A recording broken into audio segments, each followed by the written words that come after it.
Hola, buenas tardes. ¿Cómo están? Bueno, pues yo estoy muy emocionado de estar aquí, de regresar a la Schule, aunque en otro plantel. Y esto me lleva a recuerdos imborrables, a recuerdos significativos de mi niñez e incluso de antes de mi niñez. Traigo conmigo 2 anillos. Uno de mi padre, que me dio un poco antes de morir, y otro de mi abuelo, que le dio él a mi papá antes de morir.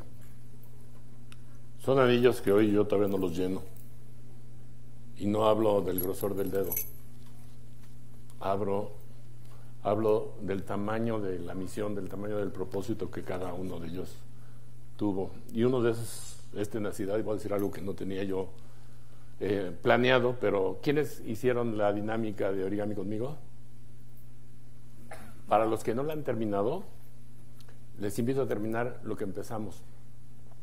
Para los que no han puesto el papelito rojo, les invito a que todos, absolutamente todos, lo hagamos, porque esta vida es ya no del yo, sino del nosotros y del todos. Hay 3 cosas que marcaron la vida de mi abuelo, 1904, la vida de mi padre en 1940 y la mía en 1963. Mi abuelo en 1904 salió huyendo de una persecución religiosa de Irak. Él nació en Irak y finalmente, después de que les desaparecieron el dinero que se supone habían mandado a Roma, mi abuelo llegó sin nada en el bolsillo en 1906 y entró a trabajar en una hacienda nequenera, y con el tiempo puso, esa es una fotografía de mi papá y mi tío en la Mesopotamia, que en la guerra cristera se la quemaron, la tuvo que reconstruir, la saquearon, se volvió a poner de pie, pero le dio cáncer. Y ahí entra la historia de mi padre. En 1940, él siendo un joven sin saber qué hacer, le escribió al presidente en turno, a Lázaro Cárdenas, diciéndole: señor presidente, yo soy un simple mexicano, sin ninguna significación ni mérito, pero no va a ser usted tan inconmovible y duro de no apoyar a un compatriota en necesidad. ¿Y qué creen que pasó? Cárdenas le contestó. No solo le contestó, le dio empleo a mi papá. Esa es la respuesta del presidente fechada en 1940. Y a partir de ahí mi papá se malacostumbró a, ¿qué creen? A que cada que tenía un problema le escribía al presidente en turno. Yo tengo en mi código genético inyectado, eso pasó 15 años antes de que yo naciera, el hacer cartas. Me dedico a hacer cartas. Y les voy a contar una anécdota rapidísima. 2 años antes de que terminara Calderón su gestión, tuve la oportunidad de estar sentado con él en la mesa de honor de un evento con Margarita. Les enseñé a hacer origami. Margarita lo terminó, Calderón no. Le escribí una carta a Calderón diciéndole que era importante terminar lo que empezábamos. Le mandé unas hojitas y le dije que si no podía, que le ayudara a su esposa. Bueno, ya me regreso a mi plática. Entonces, el caso es que mi papá, a partir de ahí, escribió la historia de México en poesía. Se llama Epopeya de México. Y eso para mí también fue bien, bien importante. Yo amo a mi país, gracias en mucho a esos valores y principios de educación que mis padres y mis abuelos me inculcaron. Esto para mí representa eso. Sí. Tengo 8 años. Estoy en el colegio alemán, en la Schule. Tengo miedo porque soy un papanatas en matemáticas. No sé qué hacer, pero un examen, copio en el examen, ¿y qué creen? Que me cachan. Tanteplisca me cachó, me quitó el examen, y yo entré en pánico porque en ese entonces la educación era cuerazos y sabía que me iban a tocar un par de cuerazos que gracias a Dios nunca llegaron, ¿Por qué no llegaron? Porque saliendo de la escuela, mis hermanos estaban jugando canicas en el camellón de Juanacatlán, ahí cerquita de la Xule. Resulta que yo, en mi ansiedad por querer jugar y quitarme el rollo de la cabeza de la culpa, quise jugar canicas y fui tan rápido a buscar una canica que me atropellaron. Y por un lado eso me alivió, pero imagínate, copio, me cachan y me atropellan. ¿Qué creen que concluí? Que fue exactamente, que fue un castigo de Dios, que Dios me castiga por copiar. Y obviamente me generó eso mucha culpa. Para darles una idea del impacto del guamazo, me fracturé el antebrazo derecho, la clavícula izquierda y sobre todo me hice una fisura en el occipital. Entonces estuve 3 meses acostado sin tener realmente nada que hacer. No había internet, no había Facebook, no había nada de eso. Entonces, además era una cama, eran 6 camas en un cuarto. Al principio no tenía ni compañeros, no había televisión, no había nada. Entonces lo que usé por un lado fue mi imaginación, la usé de juguete. Entonces estas son las cartas que Tanteplisca le pidió a mis compañeritos en el Día del Niño que me escribieran. Ahí estoy, en una estoy con los pelos parados antes que me atropellen, en otra ya estoy atropellado, en otra ya me levantaron y en otra estoy ensangrentado. Ahí está la fecha, 30 de abril de 64. Bueno, ¿y qué pasó? ¿Qué pasa a partir de que regreso? Que por cierto me tardé una semana en reaprender a caminar, no me dejaban ni reclinar la cama por el golpe en la cabeza. Pues el caso es que regreso. Por cierto, les platico que mis padres se separaron cuando yo tenía 4 años. Nos quedamos solamente con mi papá, mis 3 hermanos y yo. Mi papá fue mamá y papá. Imagínense mi primer día en el hospital. Mi papá durmió en el suelo. No solo el primer día, varios días. Eso me dolió mucho, pero me dolió mucho más cuando llego a mi casa y dejé de ser Lalo. Para mis hermanos me convertí en Eduardo. Entonces imagínate, un niño de 8 años, después de sufrir el guamazo y la culpa y todo este rollo, pues algo pasó en mí mágicamente. No supe qué, no sé si fue la culpa, los 3 meses del hospital, que usé mi imaginación como mi juguete, o que cuando regresé la Tanteplisca ya no me dejó entrar y me bajó de año. Pero el caso es que nunca más volví a tener problema con matemáticas. Sí, la verdad que sí. Entonces, ¿qué pasó? Algo que fue impactante y que para mucha gente hubiera sido un fracaso, con la culpa, ¿a dónde hubiera ido a parar mi vida? Pude haber vivido una vida de culpa, ¿verdad? Sin embargo, algo mágico pasó y tuve la posibilidad de reinterpretar lo que me pasó. Y eso fue importantísimo, porque eso fue la piedra angular de quien hoy soy. Entonces, de la culpa, decidí intuitivamente moverme a la responsabilidad. ¿Cómo? Llegando me puse había platos sucios, a lavar los platos sucios, había algo descompuesto y me ponía yo a componerlo. Confieso que a veces descompuse cosas que estaban compuestas, porque a veces la curiosidad me llevaba a desarmar cosas. Entonces, mi decisión a partir de ese evento, imagínate, me agarraron copiando, decidí no volver a copiar en mi vida. ¿Y qué es copiar? ¿Qué es copiar? Copiar es seguir la ruta que alguien más ya trazó. Y eso te puede condenar a que si alguien va al paredón y tú lo sigues, pues vas al paredón, ¿verdad? Si alguien va a algo espectacular, puedes ir a algo espectacular, o si tienes el compromiso suficiente de seguirlo. Entonces la invitación es, busca tu camino. Ahora, ¿por qué? Porque evidentemente, ¿qué es no copiar?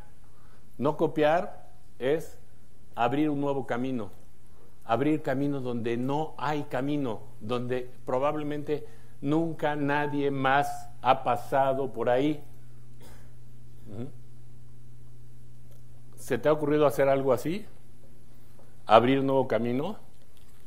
Y me voy fast forward a 2001, en la escuela de mis hijos, que no lo pude meter, ya no existía Tacubaya, no los pude meter a Tacubaya.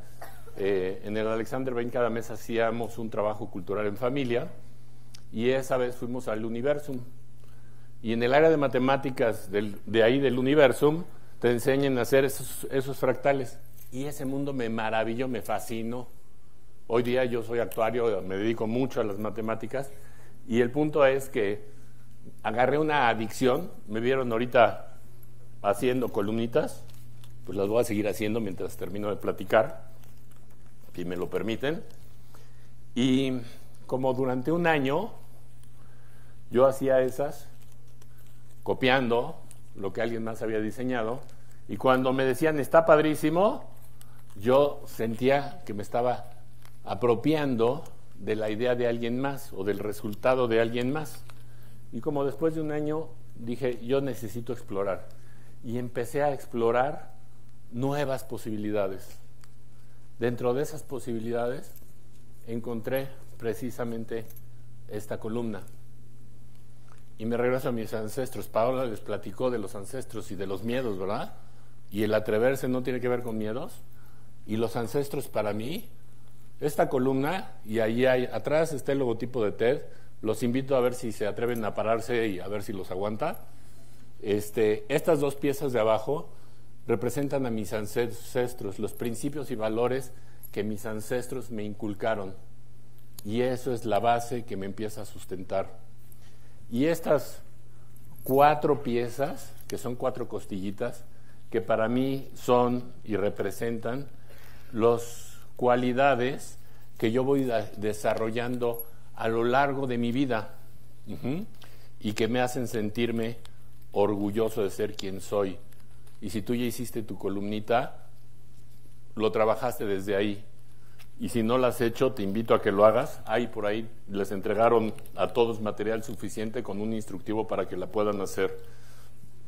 Entonces, mis ancestros, más las cualidades que yo voy desarrollando, me llevan a mi legado, los principios y valores que yo le voy a inculcar a mis hijos, y ellos a su vez a los hijos de sus hijos, generación por generación. Pero esto es apenas una expresión y una manifestación de algo individual. Esta es la manifestación del yo. Cada vez más el yo debemos dejarlo atrás. ¿Para qué? Y ya en alguna de las pláticas grabadas se los dijeron, para hablar del nosotros. La metáfora del papel, esto es un avatar. Si tú lo construiste una representación de quien tú eres. Y a la hora de que juntamos las piezas de todos y cada uno de nosotros, generamos una experiencia colectiva.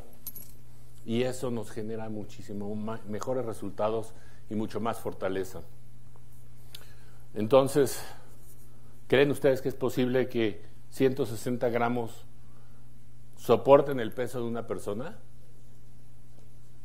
¿Crees tú que es posible que tú y solamente tú puedas transformar a tu país?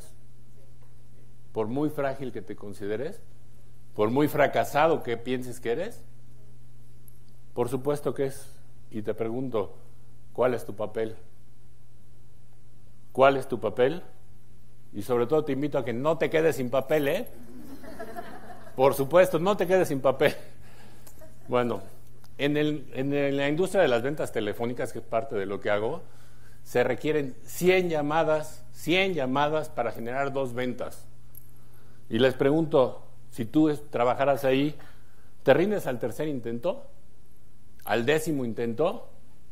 ¿Al intento 98, justo antes de tener tus 2 ventas? ¿O no te rindes? Por supuesto. Tengo una coach, una mujer muy sabia, tiene 80 años, se llama Ruby Erickson. Ella dice que el fracaso no existe, que lo que existe es la retroalimentación, y es la historia que les estoy contando, que es reinterpretar lo que pensamos que es un fracaso, porque los fracasos no existen. Si tú piensas que has tenido algún fracaso en tu vida, eso no es cierto. Bórrate eso del cerebro, porque no es fracaso lo que tuviste. Tuviste simplemente una retroalimentación. Y te pregunto otra vez, ¿cuál es tu papel? Ahí les voy a enseñar. Pongan el atrás, el video. ¿No se pudo poner? Ahí está. Por favor. Ya había empezado. ¿Sí o no? ¿O me sigo? Bueno, si no se puede, ahí está.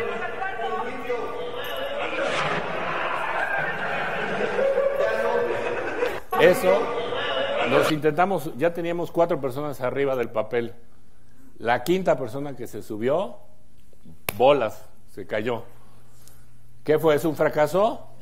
No, simplemente supimos que de esa manera no aguantaba 5 personas. Y simplemente, si se fijaron, no había en las orillas papel, nada más al centro. En esa ya hay orillas al papel, digo, papel en las orillas. Y te pregunto, ¿cuál es tu papel? No te quedes sin papel. ¿Te ha pasado en la escuela que el maestro hace una pregunta, tú tienes una respuesta, pero no te atreves a levantar la mano? Alguien dice la respuesta y dices, chin, lo sabía, ¿por qué no levanté la mano, verdad? Es lo que les dijo Paola, ¿no? Entonces, ¿qué hay que hacer? ¿Qué hay que hacer? Atreverse, ¿verdad? Atrévete. Atrévete. ¿Cuál es el papel de un líder? Piensa en el papel de un líder. ¿Cuál es el papel de un líder? Sí, quiero que ahora piensen en un líder. Piensa en un líder. Levanta la mano si ese líder está muerto. Levanta la mano si el líder que pensaste está vivo. Ahora, baja la mano.